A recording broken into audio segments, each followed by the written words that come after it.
பொறாம புத்தி, இன்னொருத்த நல்லா இருக்க கூடாது, வீணா போகணும், நாசமா போகணும், நமக்கு ஒரு கண்ணு போனா அடுத்தவனுக்கு 2 கண்ணு போகணும், இதெல்லாம் யார் யோசிப்பா? இறைவன் யோசிப்பாரா? இப்படிலாம் ஏதாவது உங்களுக்கு புத்தி இருக்குன்னா இப்பயே மாத்திக்கங்க.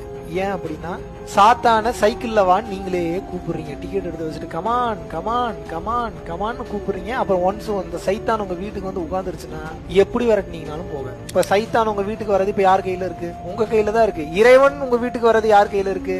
நான் என்னது பொறாம, விளங்கக்கூடாது, வீணா போகணும், இந்த மாதிரி நினைச்சிட்டீங்கன்னா ரெடி ஆயிட்டான்னு அர்த்தம். வண்டி கட்டிட்டு வர்றதுக்கு தயார் நிலையில இருக்கிறான். யாரு? சைத்தான். எப்ப இறைவன் வருவாரு? எப்படின்னா சிம்பிளா ஒண்ணு வச்சுங்க, அன்பா இருக்கணும், அவ்வளவுதான். இதை மட்டும் மைண்ட்ல வச்சுங்க. இது இருந்ததுன்னா இது எல்லாத்தையும் இது காலி பண்ணிடும். கருணை என்கின்ற ஒரே ஒரு மருந்து இந்த காமம், குரோதம், லோபம், மோகம், மதம், மார்ச்சரியம், டம்பம், தர்ப்பம், ஈருஷை, அசூயன்ற மொத்த துர்குணங்களையும் அழிக்கக்கூடிய வலிமை, வல்லமை இந்த கருணைக்கு உண்டு. இறைவனை வர வைக்கிறதுக்கு உண்டான வேலையை மட்டும் பாருங்க. சைத்தான் அவரே அடிச்செல்லாம் விரட்ட வேணாம். வராருன்னு தெரிஞ்சாலும் அவனே போயிருவான். எதுக்கு நம்ம இப்ப சாமி, நம்ம ஏதோ பொழப்பு ஓரமா நடத்திட்டு இருக்கோம், கடவுள்கிட்ட எதுக்கு சண்டை போடணும்னு போயிருவாங்க அவனு. இப்ப நீங்க என்ன பண்ணணும்? இப்ப உங்களோட மனசுல இன்னொருத்த நல்லா இருக்க கூடாது, வீணா போகணும், அவன் குடும்பம் மட்டும் நல்லா இருக்கே, இவன் மட்டும் இவ்வளவு சம்பாதிக்கிறானே, இதெல்லாம் நல்லதுக்கே இல்லையேன்னு நீங்க நினைக்கிறீங்கன்னா உங்க கையில காலில் விழுந்தாது கேட்கறேன், தயவு செஞ்சு எண்ணத்தை மாத்தி.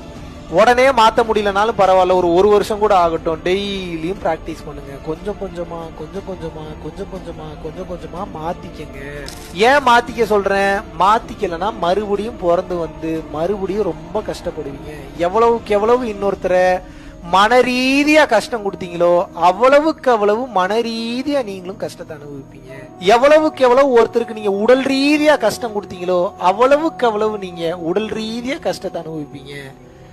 எவ்வளவுக்கு எவ்வளவு ஒருத்தர் நீங்க வார்த்தைகளால கஷ்டப்படுத்துனீங்களோ அவ்வளவுக்கு அவ்வளவு நீங்க இன்னொருத்தர்னால வார்த்தைகளால கஷ்டப்படுத்தப்படுவீர்கள். அது அடுத்த ஜென்மம் இல்ல, இந்த ஜென்மத்திலயும் நடக்கும்.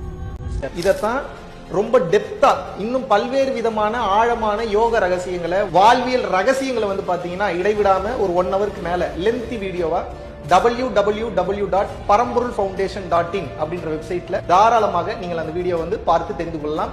நன்றி.